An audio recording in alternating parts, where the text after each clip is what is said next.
ओम शांति। 8/1/2025 बाबा के महावाक्य हैं। बाबा कहते हैं, मीठे बच्चे, बाप की श्रीमत तुम्हें 21 पीढ़ी का सुख दे देती है। इतनी न्यारी मत बाप के सिवाय कोई दे नहीं सकता। तुम श्रीमत पर चलते रहो। प्रश्न, अपने आप को राज तिलक देने का सहज पुरुषार्थ क्या है? उत्तर, अपने आप को राज तिलक देने के लिए बाप की जो शिक्षाएं मिलती हैं उन पर अच्छी रीति चलो। इसमें आशीर्वाद व कृपा की बात नहीं। दूसरा, फॉलो फादर करो, दूसरे को नहीं देखना है। मन मना भव, इससे अपने को आप पे ही तिलक मिलता है। पढ़ाई और याद की यात्रा से ही तुम बेगर टू प्रिंस बनते हो। गीत ओम नमो शिवाय। ओम शांति। जब बाप और दादा ओम शांति कहते हैं तो 2 बार भी कह सकते हैं, क्योंकि दोनों एक में हैं। एक है अव्यक्त, दूसरा है व्यक्त। दोनों इकट्ठा हैं। 2 का इकट्ठा आवाज भी होता है, अलग अलग भी हो सकता है। यह एक वंडर है। दुनिया में यह कोई नहीं जानते कि परमपिता परमात्मा इनके शरीर में बैठ ज्ञान सुनाते। यह कहाँ भी लिखा हुआ नहीं है।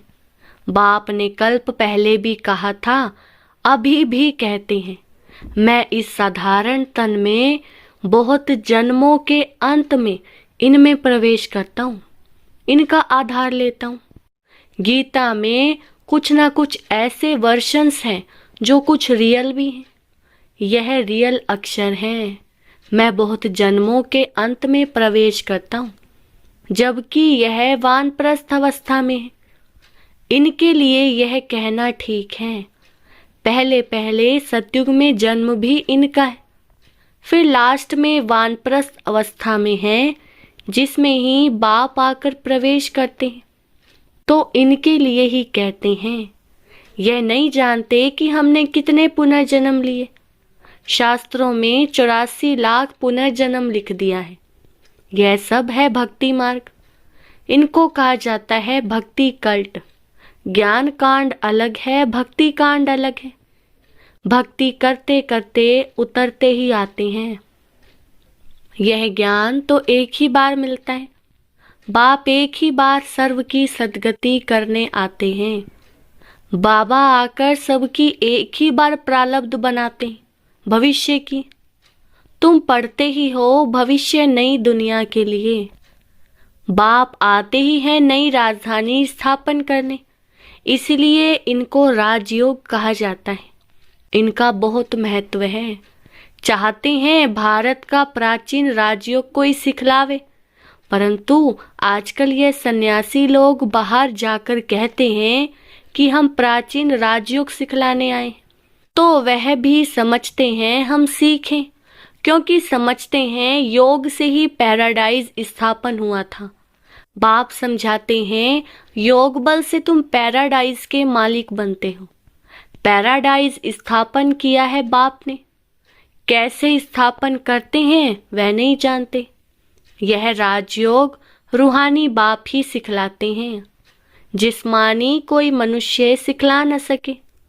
आजकल एडल्ट्रेशन, करप्शन तो बहुत है ना, इसीलिए बाप ने कहा है मैं पतितों को पावन बनाने वाला हूँ। जरूर फिर पतित बनाने वाला भी कोई होगा। अभी तुम जज करो, बरोबर ऐसे है ना। मैं ही आकर सभी वेदों शास्त्रों आदि का सार सुनाता हूँ। ज्ञान से तुमको 21 जन्मों का सुख मिलता है। भक्ति मार्ग में है अल्पकाल क्षण भंगुर सुख। यह है 21 पीढ़ी का सुख जो बाप ही देते हैं। बाप तुमको सद्गति देने के लिए जो श्रीमत देते हैं वह सबसे न्यारी है। यह बाप सबकी दिल लेने वाला है। जैसे वह जड़ दिलवाड़ा मंदिर है, यह फिर है चैतन्य दिल वाला मंदिर। एक्यूरेट तुम्हारी एक्टिविटी के ही चित्र बने हैं। इस समय तुम्हारी एक्टिविटी चल रही है। दिल वाला बाप मिला है, सर्व का सद्गति करने वाला, सर्व का दुख हरकर सुख देने वाला।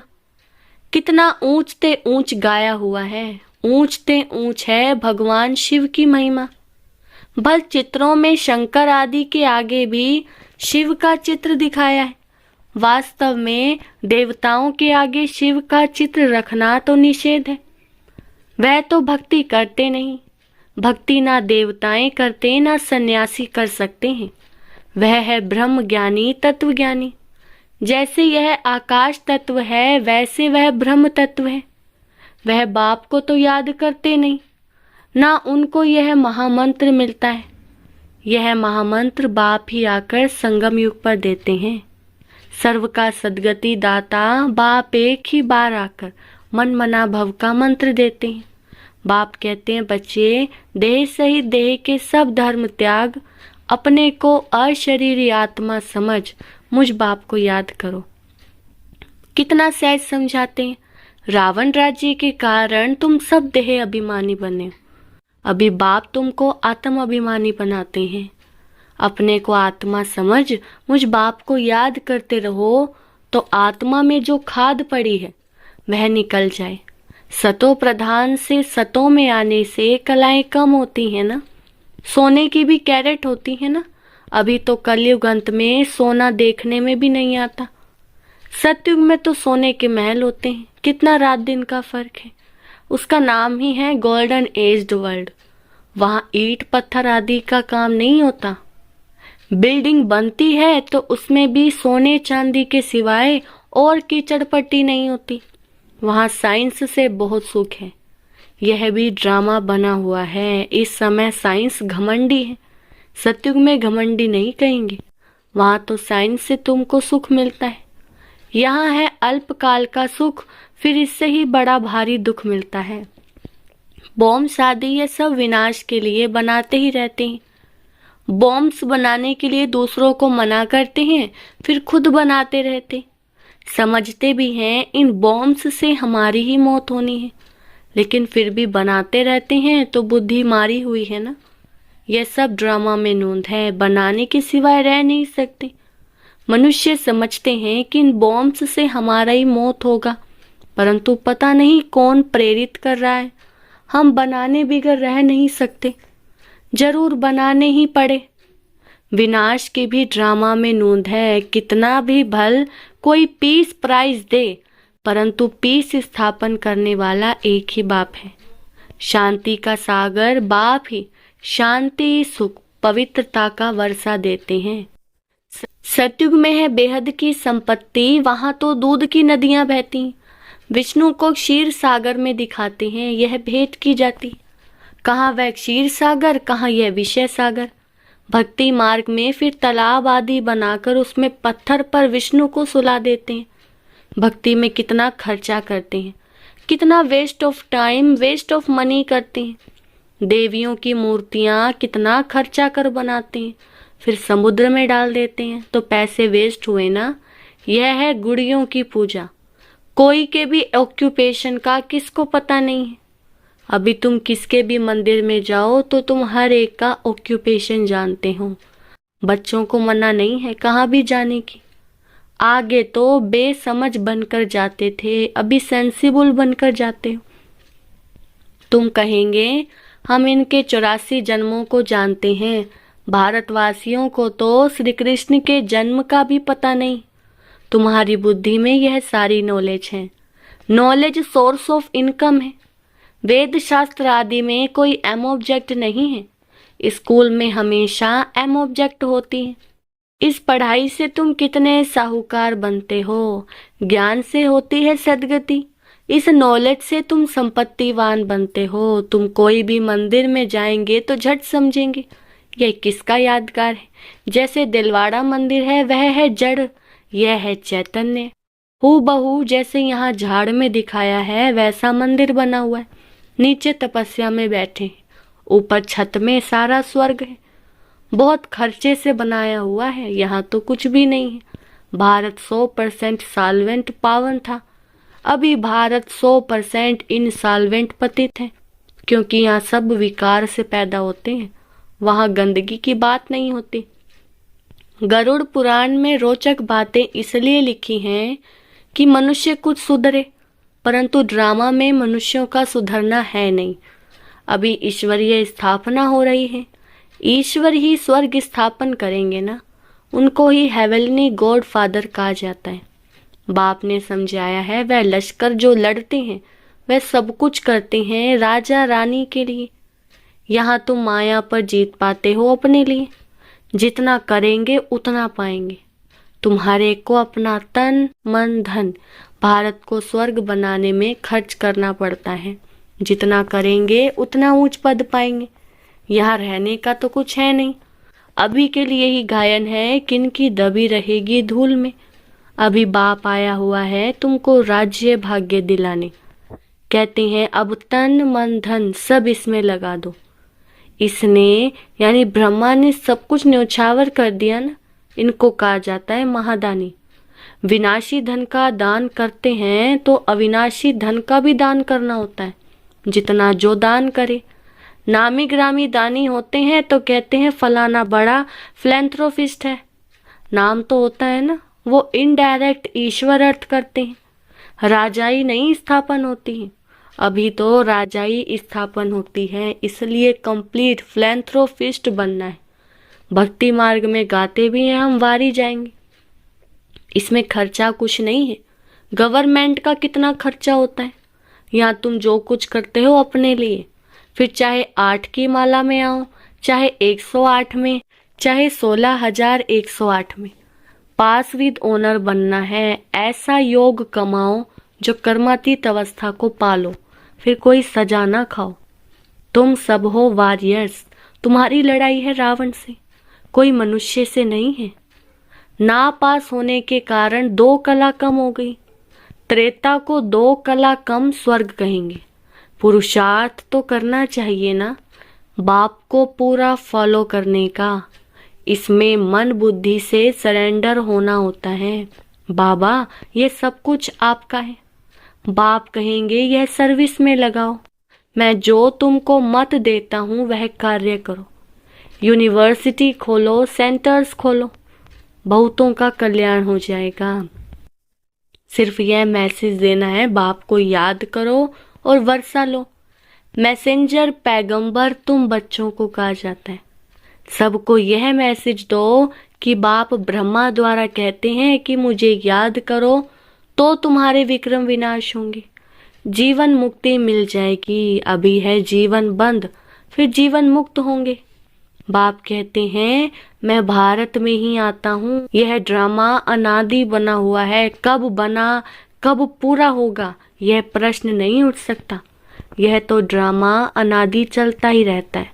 आत्मा कितनी छोटी बिंदी है, उसमें यह अविनाशी पार्ट नोंदा हुआ है। कितनी गुइया बातें हैं, स्टार मिसल छोटी बिंदी है। माताएं भी यहाँ मस्तक पर बिंदी देती हैं।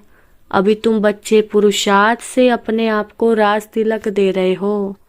तुम बाप की शिक्षा पर अच्छी रीति चलेंगे तो जैसे कि तुम अपने को राज तिलक देते हो, ऐसे नहीं कि इसमें आशीर्वाद व कृपा होगी, तुम ही अपने को राज तिलक देते हो। असल में यह राज तिलक है।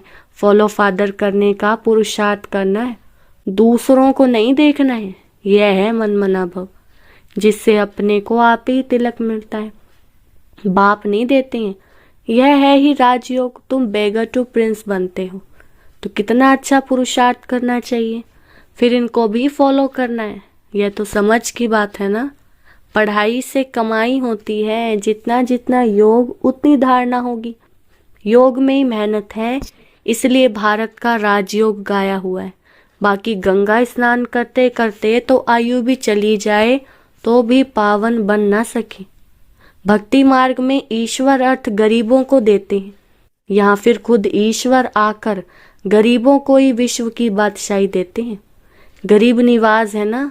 भारत जो 100% साल्वेंट था वह इस समय 100% इनसाल्वेंट है। दान हमेशा गरीबों को दिया जाता है। बाप कितना ऊंच बनाते हैं, ऐसे बाप को गाली देते हैं। बाप कहते हैं ऐसे जब ग्लानी करते हैं तब मुझे आना पड़ता है। यह भी ड्रामा बना हुआ है। यह बाप भी है, टीचर भी। सिख लोग कहते हैं सतगुरु अकाल, बाकी भक्ति मार्ग के गुरु तो ढेर है। अकाल को तख्त सिर्फ यह मिलता है, तुम बच्चों का भी तख्त यूज करते हैं। कहते हैं मैं इनमें प्रवेश कर सबका कल्याण करता हूँ। इस समय इनका यह पाठ है। यह बड़ी समझने की बातें हैं, नया कोई समझ न सके। अच्छा, मीठे मीठे सिकिलदे बच्चों प्रति माता पिता बाप दादा का याद प्यार और गुड मॉर्निंग। रूहानी बाप की रूहानी बच्चों को नमस्ते।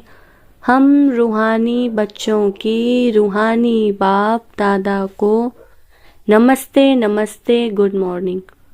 धारणा के लिए मुख्य सार। फर्स्ट पॉइंट है, अविनाशी ज्ञान धन का दान कर महादानी बनना है।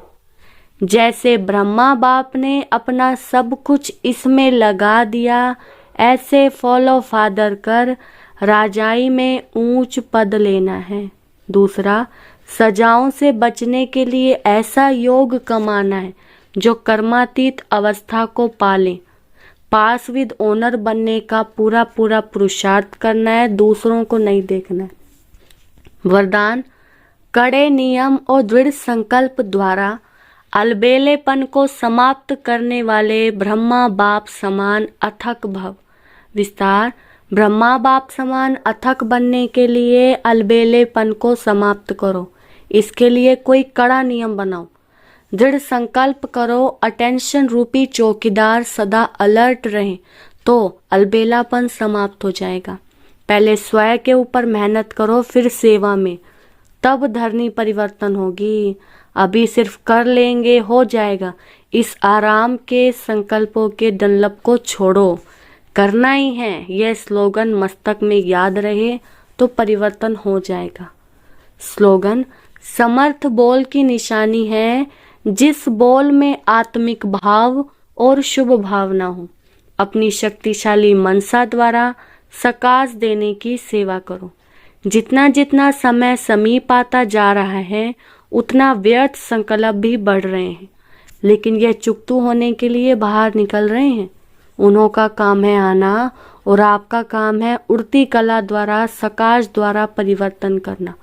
घबराओ नहीं, उसके सेक में नहीं आओ। अच्छा, ओम शांति।